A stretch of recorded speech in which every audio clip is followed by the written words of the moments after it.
Let me offer this as a quick retort. If I said to you that after every catastrophe, after every major disaster, the shock doctrine, your text notwithstanding, if after every disaster somebody is going to be advantaged and somebody is going to be disadvantaged, if after every catastrophe leaders, for lack of a better word, are left with bad choices, some of those choices are by chance, some of those choices are by their own choice, but they're left with a series of bad choices.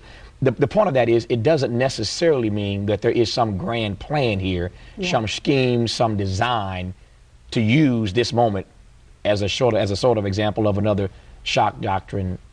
You follow me? Yeah, totally. But you know what I show in the book, and I base the thesis of the book not on something I cooked up myself, but a body of research coming from top-level economists in Washington and at prestigious universities like the University of Chicago, Harvard, talking about the need for crisis to push through these policies. I start the book with a quote from Milton Friedman, the guru of the free market revolution, who says only a crisis, actual or perceived, produces real change. And when that crisis occurs, the change depends on the ideas that are lying around, which is really a mission statement for the think tanks. You know, keep the ideas ready so that the Heritage Foundation is ready to go. And we're seeing it right now with the oil shock, with the oil crisis. Once again, the same ideas being dusted off. Offshore drilling in Anwar. We see how the food crisis is being used by the agribusiness companies to push for controversial policies that they can't get through during normal circumstances. But, you know, I think that these crises are opportunities.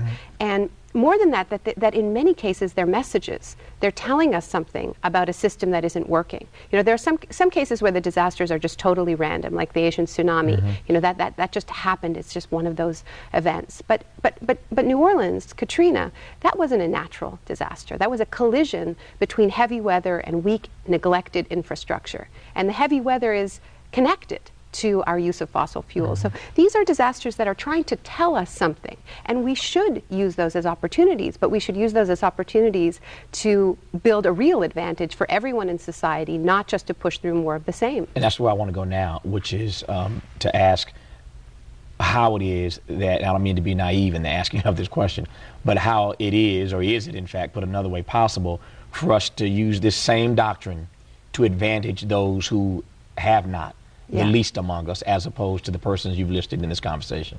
Well, not only can we, but we have. And if we think back to the Great Depression, to the ultimate market shock, and we're dealing with a lot of smaller market shocks right now, but the ultimate market shock of the crash of 1929, that was responded to by progressives across this country and around the world to say, look, this system isn't working. We can't leave the market to regulate itself. We can't leave people to just fall through the cracks and be jumping off of windows and sleeping under bridges. We need another vision. And that was really the opposite of disaster capitalism, because the disaster capitalists, I think what's wrong with their opportunism is it's about taking advantage of people in the moment of crisis when they can't participate. In New Orleans, it's so dramatic, they weren't even there. They were scattered throughout the country.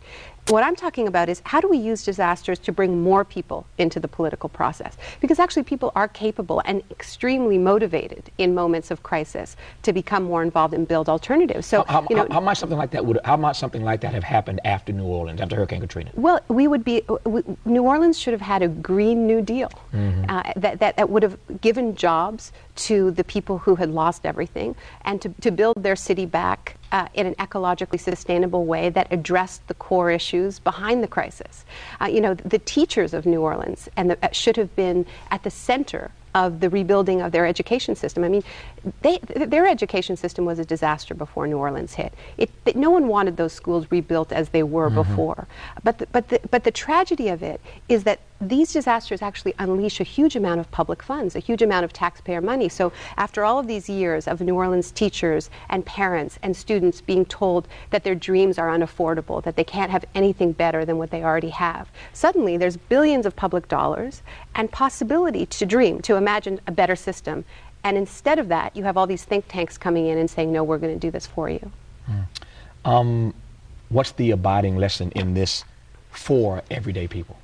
Well, I wrote the book because this is a strategy, this idea of pouncing on that window of opportunity after a crisis it's a strategy that is about our disorientation. It's about the fact that, if we think about how we felt after September 11th, we lost our narrative. We didn't know who or where we were. And so we turned to people like Bush and Giuliani to guide us, and we put unfortunate amounts of trust in people like Dick Cheney. And I think in retrospect, there's a lot of regret about that. And we're only now realizing how much was lost in terms of civil liberties and democratic capacity. So the lesson is, be ready. And stay out of that state of shock. Anticipate these tactics, and in a crisis, that's the moment where you need to be most adult and most aware. I don't know how you put a price tag on disaster capitalism, but I know it'd be awfully high, perhaps too high to even compute. The new book by Naomi Klein is called The Shock Doctrine, The Rise of Disaster Capitalism, out next week in paperback. Naomi, nice to have you on the program. Thank you so much. It's my pleasure.